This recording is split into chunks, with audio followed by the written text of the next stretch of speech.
একটা ছেলে কি সুন্দর, 18 বছর, 20 বছর, 25 বছর, এরকম তাগড়া একটা জওয়ান, তার ভিতরে এতটুকু বুঝ নাই যে আমি যে একটা মানুষ, আমার কি করা উচিত। এই বুঝটুকু যার নাই, সে কি পরিমাণ মূর্খ, কি পরিমাণ নাদান আপনি ভাবেন। সকালবেলা ঘুম থেকে উঠে আরেকবার ঘুম যাওয়া পর্যন্ত একটা মোবাইল তার সঙ্গী, আর কতগুলো বন্ধু 4-5 জনের লগে আড্ডাবাজি, এরা তার সঙ্গী।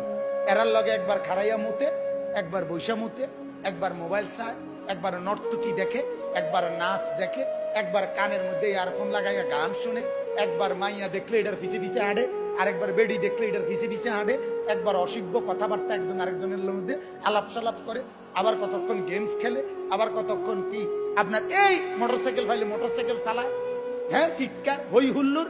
আপনি বলেন এটা কি কোনো জীবন? বেটা তুই বল, বেটা বাপ তুমি বলো না।